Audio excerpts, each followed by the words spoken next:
Bismillahirrahmanirrahim. Assalamualaikum warahmatullahi wabarakatuh. Sebagian besar masyarakat kita cukup kaget, bahkan kemudian galau melihat masa depan politik Indonesia pasca deklarasi duet Anies Baswedan dan Cak Muhaimin Iskandar sebagai Capres dan Cawapres pada awal September lalu di Surabaya. Ada yang mengatakan setelah itu dunia politik gonjang-ganjing. Ada pula yang mengatakan telah terjadi gempa bumi politik, plot twist, dan lain sebagainya. Ada kesan kuat dunia politik kita jadi ruwet atau semrawut. Makin membingungkan, itu kata mereka. Kami berpendapat lain, justru makin terang benderang. Sejelas siang bolong di musim kemarau yang kebetulan tidak berawan. Arah politik jadi jelas tanpa ambiguitas dan menjadi sepenuhnya transparan. Mungkin banyak yang tidak sadar bahwa ada dua tokoh asuhan oligarki yang telah membuat persekongkolan dengan meluncurkan pencalonan presiden dan wakil presiden, yaitu pasangan Anies Baswedan dan Muhaimin Iskandar. Kami khawatir dua tokoh ini sedang mengatur proses pembusukan agar Anies dan Muhaimin bisa dibenamkan dalam rawa-rawa politik yang kotor dan berbau tidak sedap. Duet Anies Muhaimin perlu dilenyapkan dalam percaturan Pilpres 2024. Inilah target mereka yang sesungguhnya. Kami menyayangkan mengapa Anies dan Muhaimin nampak bersukacita, padahal sedang masuk ke jebakan Batman, termasuk jebakan pelanduk mencuri mentimun. Apapun namanya, jebakan ya tetap jebakan. Begitu masuk perangkap, biasanya sulit untuk keluar. Di tataran lain, berdasarkan informasi yang kami miliki bahwa kasus kardus durian dinyatakan belum pernah ditutup. Jadi bisa dibuka kapan saja. Misalnya kasus kardus durian segera dibuka sesuai kebutuhan politik. Mungkin saja skandal korupsi kasus kardus durian ini dalam tempo dekat akan dibuka kembali. Nampaknya kemungkinan ini cukup iminen menjadi ancaman yang menghantui Caimin.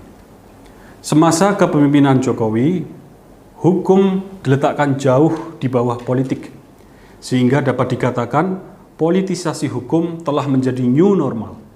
Sesuatu yang abnormal, akhirnya lewat proses yang lumayan panjang, jadi new normal. Kami berpendapat, mustahil Jokowi ingin melihat Anies mendapat tiket untuk ikut bertarung di Pilpres 2024. No way. Jadi kita tidak usah kaget bila Caimin akan diponggal-panggil ke Gedung Merah Putih KPK, dengan dipanggil berkali-kali saja, wajah Caimin telah greatly tarnished, sudah sangat tercoreng. Apalagi bila sampai dijadikan tersangka dan kemudian terdakwa yang berpotensi menggagalkan pencapresan Anies Baswedan. Selanjutnya, kami yakin bahwa Firly Bahuri akan mendapat moral boost, kekuatan moral yang meningkatkan keberanian dan kenekatan untuk mencari-cari fakta hukum supaya dapat memonggal-manggil Anies. Dengan tambahan 1 tahun wewenang, Firly dan teman-temannya dapat bercokol di KPK. Sebuah wewenang yang dihadiahkan untuk KPK, Firly sudah mahfum apa yang harus ia lakukan. Ada kemungkinan juga kasus Formula E dibedah lagi, dicari-cari sampai harus ketemu, agar wajah politik Anies menjadi hitam kelabu, agar political image Anies bisa rusak berat.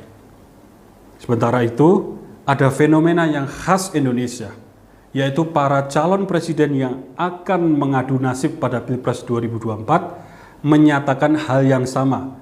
Kira-kira, saya berani nyapres asal Presiden Jokowi merestui. Ini menggelikan, tapi nyata. Kiranya bisa difahami bila lantas disimpulkan memang saya presiden top, gak usah pakai markotop. Ya. Semua orang menganggap saya sebagai Tuhan-Tuhanan, lantas merasa sedang berada di top of the world, seperti lagunya The Carpenters beberapa puluh tahun yang lalu.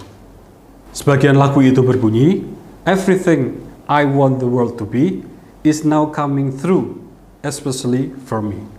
Ada satu proyek Jokowi yang cukup gegabah, yang mungkin tidak terpantau oleh sebagian besar anak bangsa, yaitu telah disepakati antara Indonesia dengan Korea Selatan bulan Juli yang lalu akan dibangun terowongan di bawah laut yang menghubungkan Balikpapan dengan ibu kota baru IKN. Artinya akan ada utang luar negeri baru entah berapa miliar dolar dan dipastikan tingkat kesulitan terowongan itu berlipat-lipat dibandingkan dengan kereta api cepat Jakarta-Bandung yang bertahun-tahun tidak selesai. Biaya terus membengkak dan berbagai hal yang memalukan lainnya.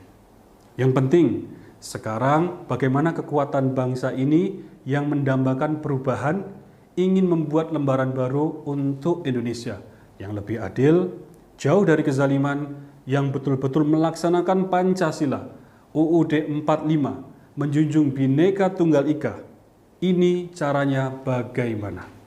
Belum terlambat, masih ada waktu untuk menarik Anies Baswedan ke tempat yang lebih aman. Kemudian, semua unsur anak bangsa yang ingin perubahan bersama-sama mendaulat Anies Baswedan sebagai capres. Kita tahu selama ini orang yang punya hati jernih tahu kalau Anies Baswedan ini seorang pluralis, dia Islamnya kuat. Anies Baswedan tidak punya keinginan untuk memojokkan atau menjauhi atau mentreatment tidak adil anak bangsa tertentu atau agama tertentu atau suku tertentu. Itu jauh panggang dari api. Kita jangan pesimis, kita jalan terus. Saya sangat yakin bahwa perjuangan ikhlas kita itu kita dedikasikan kepada Allah Subhanahu wa taala. Dan sama sekali tidak terbersit kita bekerja hanya untuk menghadiahkan kepada manusia. Jika kita bisa istiqomah bekerja dengan ikhlas hanya untuk Allah, maka Allah akan ridha. Allah akan memberikan bimbingan, hidayah, maunah, rahmah kepada kita semuanya. Saya meyakini sepenuhnya janji Allah yang ada di surat An-Nur ayat 55. Wa'adallahu alladhina amanu minkum wa aminus solihati la yastakhlifannahum fil ard. Dan Allah telah berjanji kepada orang-orang yang beriman di antara kamu dan mengerjakan amal-amal yang soleh, bahwa Dia akan sungguh-sungguh menjadikan mereka, golongan orang tersebut, berkuasa di muka bumi. Di samping itu, dalam surat Al-Insyirah, Allah dengan begitu tegas berfirman, fa inna ma'al usri yusra, inna ma'al usri yusra. Sesungguhnya beserta kesulitan ada banyak kemudahan. Nah, dengan mengembalikan seluruh urusan kita dalam hidup di dunia ini, dalam bidang apapun kepada Allah, maka itu sudah sesuai dengan tuntunan yang ada di dalam surat Ali Imran. Fa idza zamta fatawakkal 'alallah innallaha yuhibbul mutawakkilin.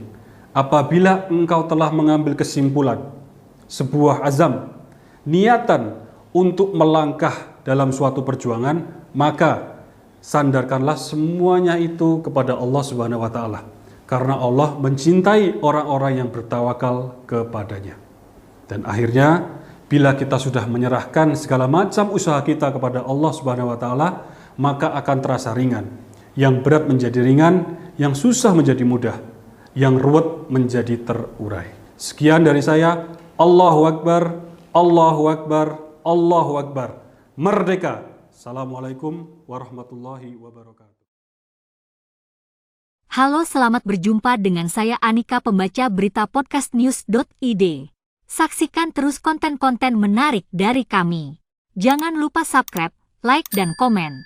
Terima kasih.